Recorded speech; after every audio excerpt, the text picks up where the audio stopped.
Grand theft oil. That's what Labour MP Kelvin is calling the government's invitation to gas companies to bid for permits to explore for petrol along Northland's coastline. He says 1 trillion barrels of oil will be pumped from under Northland's coastline, and the repeal of the Foreshore and Seabed Act won't stop it happening. He's got support too from Green MP Clendon, who says all far north iwi want is Energy Minister Jerry Brownlee to tell them who owns the oil rights offshore. Well, with me in Auckland is Green MP Clendon, while in Wellington is Labour MP Kelvin Davis. Tēnā kōrua. Kia ora. Kia ora. Now, we did invite Energy Minister Jerry Brownlee to take part in this interview, but he declined our offer. Kelvin Davis, let's begin with you. You've accused the government and the Māori Party of grand theft. Tell us why. Well, look, first of all, the Labour Party is not opposed to oil exploration, but we're talking here about 1 trillion barrels of oil equivalent. We're talking here about 100,000 square kilometres of seabed off the Northland coast. We're talking about zero Māori participation in the process, which is contrary to Article 19 of the Declaration of Indigenous Rights. And we're talking about a dead duck, which is going to be the repeal of the foreshore and seabed around this whole issue. Who owns the oil?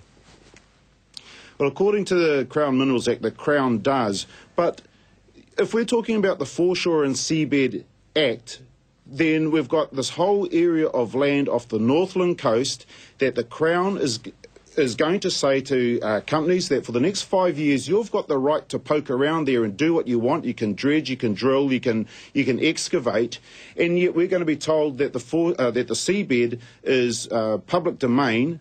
Māori don't own it, Crown don't own it, but the Crown, to all intents, still retain the right to have the final say as to what's going to go on there. And to me, that is wrong. Well, if the Crown owns the oil, what's wrong with what they're doing?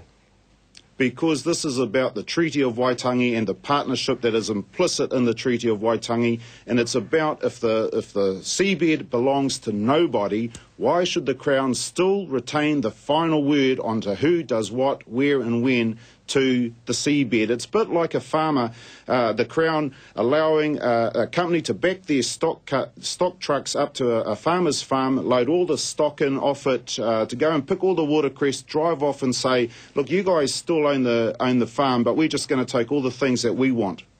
Clendon, do you accept that the Crown owns the oil? Kia ora, Shane. That is the moot point when we're talking about the exclusive economic zone.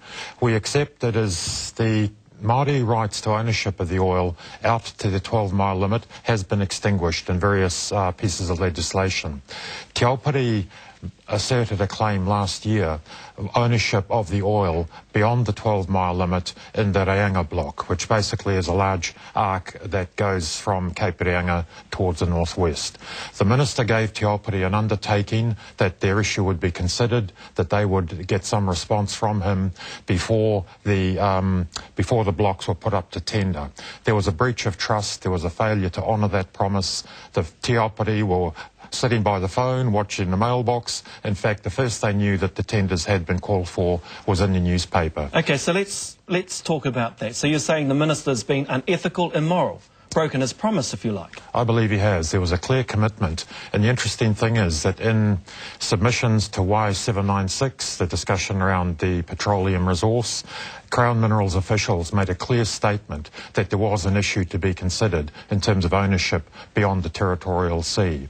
And that is the key point in this, that there is whether or not Te Aupiri are correct and that in their claim can be substantiated in law, that is a moot point. In the same way that the Marlborough iwi asserted a right to the foreshore seabed, and of course we know the outcome of that. What the minister is saying, though, is that in terms of legally, the Crown owns, or the property right, if you like, lies or exists within the Crown. Yeah. Do you accept that? That is true to the 12-mile limit. Beyond that, however, it is a moot point. The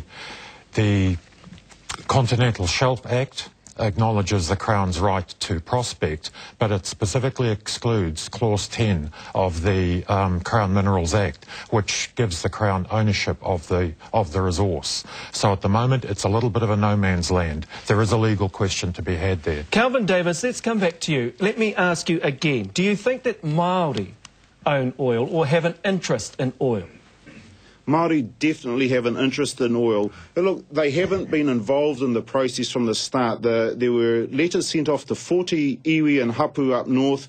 7 responses came back. This was before the general election. The national government has since had, I think, maybe 3 or 4 meetings with perhaps a total of 20 people involved. And they're doing this. They're saying they're going through the consultation process because they have to gain the perspective of Māori. Well, let me tell you what the perspective of Māori up north was.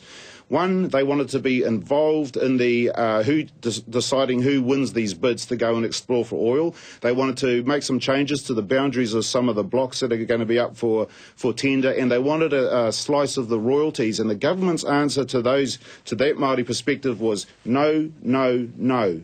Now, that's just wrong. If we've got the Treaty of Waitangi, which says that that it's a partnership, we've got the Declaration of the Rights of Indigenous Peoples, and Article 19 says that in good faith they have to go out and get the free, prior and consent of Indigenous people. And now we're going to have the repeal of the Foreshore and Seabed Act, which is going to mean absolutely nothing. Let me cut you off there, Kelvin Davis, because I'm interested to know what Labour would do. If Labour was in power, though, now, would Māori also be hearing no, no, no, as you've just said? Well, Shane, look, we're in the here and now. Labour isn't government anymore. There was an election in November 2008. What would you be doing? Well, certainly I would like to be making sure that Māori were fully involved in the process. So that's what Māori are demanding. That if Labour was to get back into government, you would, if you like, support the notion that Māori have an interest in oil?